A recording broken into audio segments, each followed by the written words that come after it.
Hi guys, welcome. Hope you're good.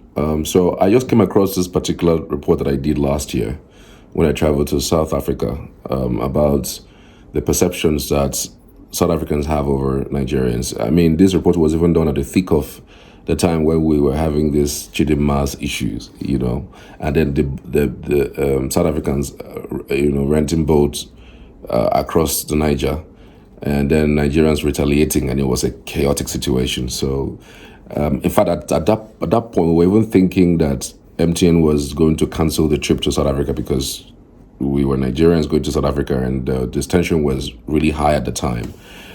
So we were skeptical, we were a little bit scared, a little bit angry, a little bit, a little bit here and there. But when we traveled and came back, we were able to ask a few questions to some South Africans and, of course, a few Nigerians who told us what the perceptions was all about. And we also found out the historical perspective to some of these perceptions that are fueling these issues. So I think you would love the report. So here we go with the report, and let me know what you think at the end of the video.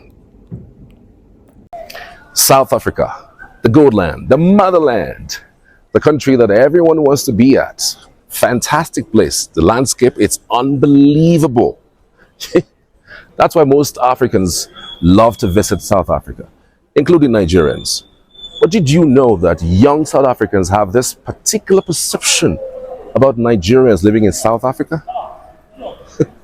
Want to know what the perceptions are? Let's find out.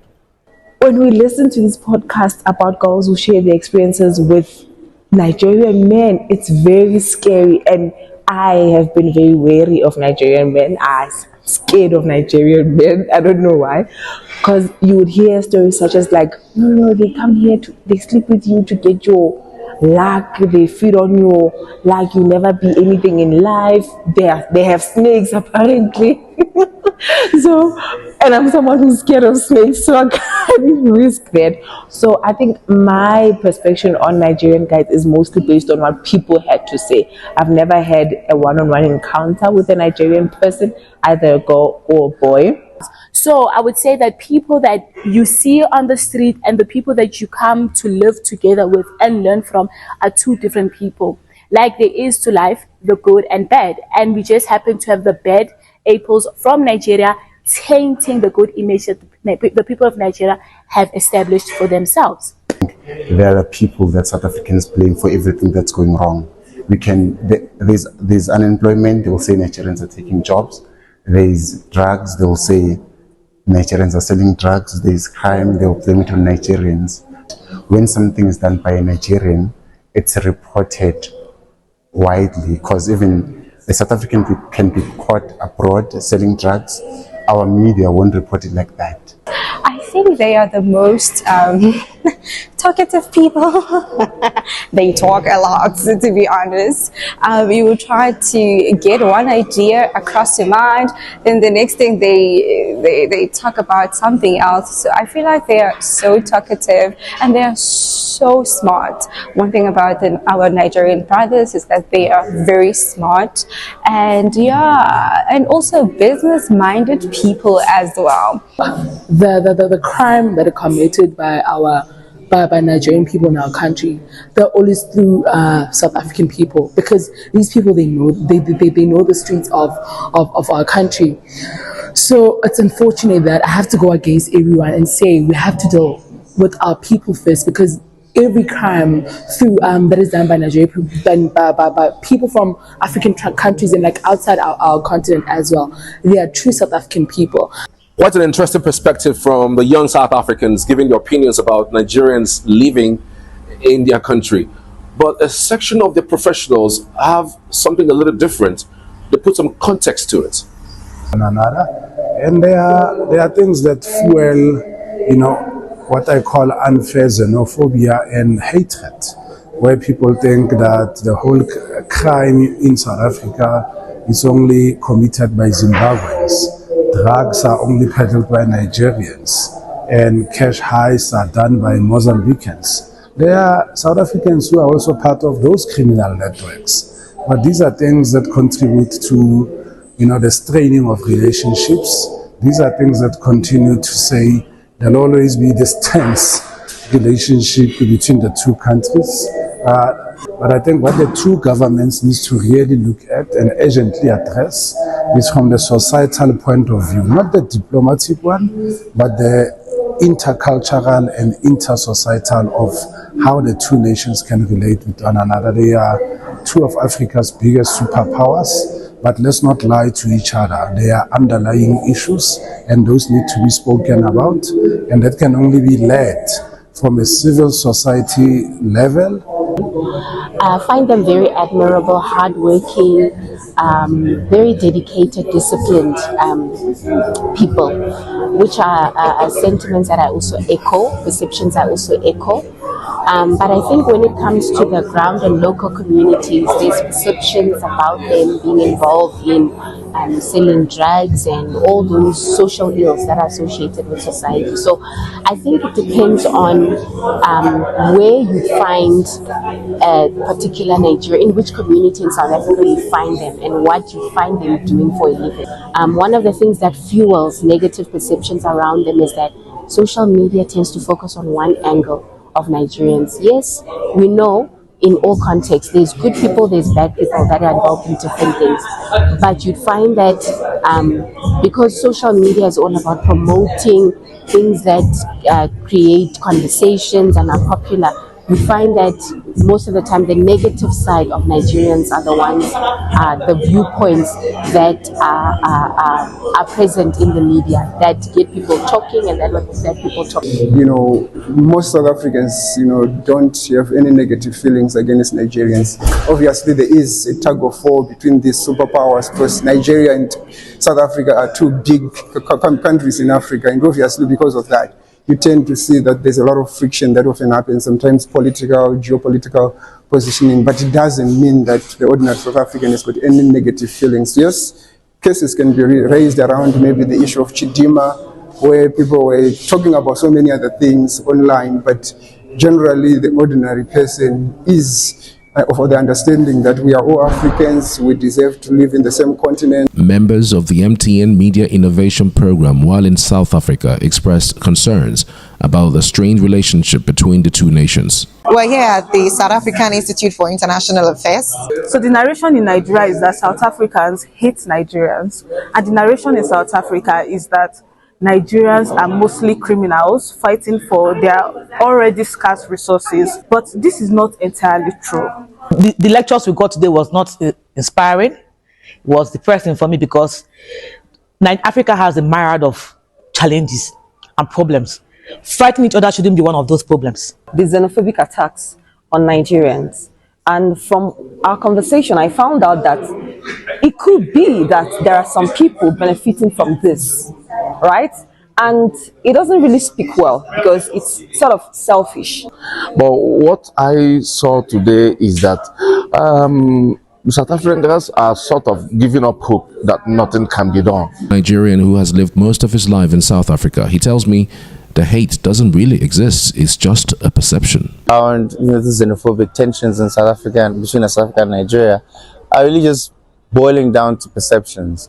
It's strictly a perception issue, and perceptions are driven and drawn by narratives. And these narratives need to be corrected, they need to be fact-checked, and they also need to be very much, authenticated. Even the South African statistics don't show that most crimes committed in South Africa are done by Nigerians. The successes attained by the Directorate for Priority Crime Investigation, DPCI, during the first quarter of 2024-2025 financial year. During this period, the Directorate secured convictions on 506 accused. Of these convictions, 262 accused persons, inclusive of 12 juristic persons, were sentenced, while the balance of 244, which include 15 juristic persons, are to be sentenced on the dates after this quarter under review.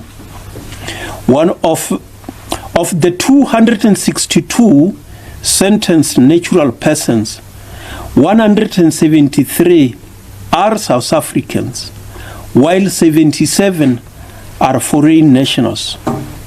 The top sentence foreign nationals are 27 Zimbabweans, Lesotho with 14 convicts, Mozambique with 10 convicts.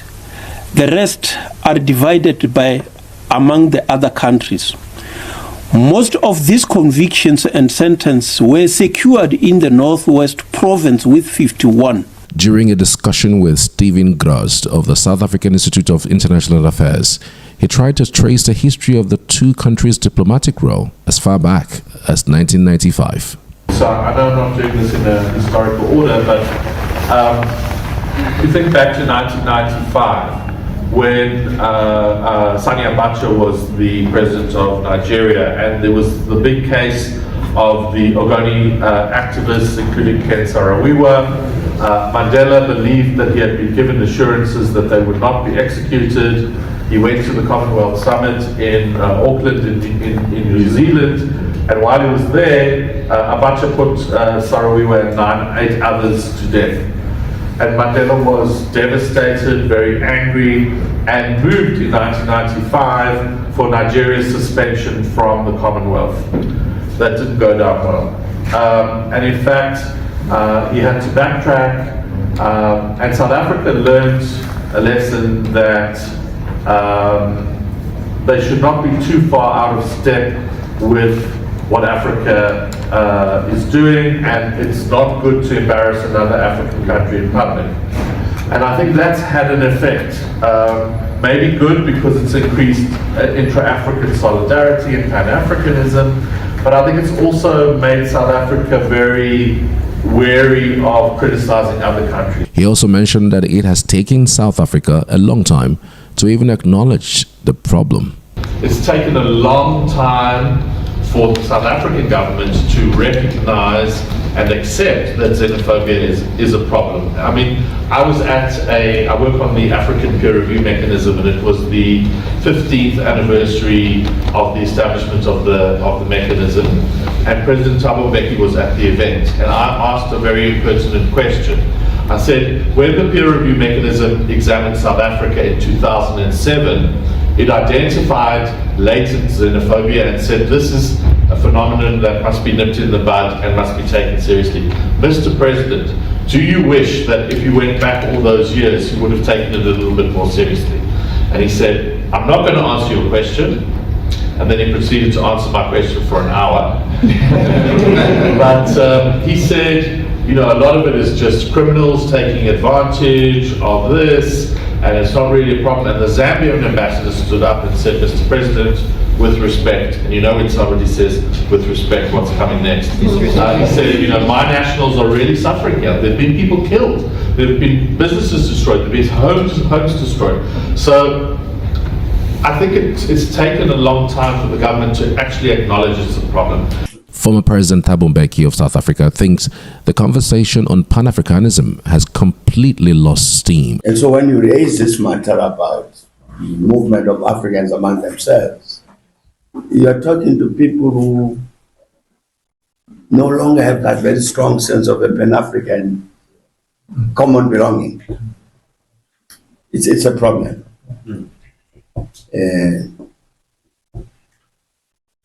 We discussed this question in this country about the rules and regulations this country has with regard to other people, Africans in the first instance. It's a battle to convince the people who actually practically handle this thing every day to say, but you need a system which encourages interaction among the Africans, not to exclude people, but to include.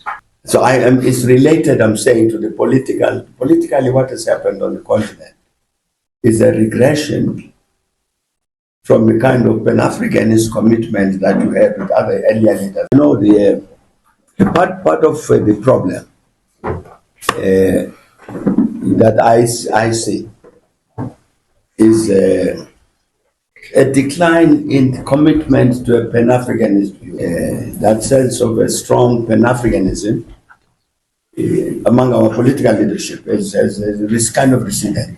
Members of MT and MIP have some action plans. So if we keep feeding this narrative, if we keep keying into people's perception of both countries, we are not going to solve this problem. So how do we solve the problem? Let's amplify the good things about both countries. Let's amplify the best of both worlds. And one of the things that stood out for me is the fact that we need to push out more positive stories of international relations, right? I mean, a lot of things are happening which are on the negative side, but there are positive stories that can be pushed out. So I really believe that if we work together, if we look at the positive sides of both countries, it's really going to help us. And we stop wasting time on things that separate us. Rather, we'll build ourselves and we become a better country together. But I also went away with the fact that the role of the media in bridging this gap cannot be understated.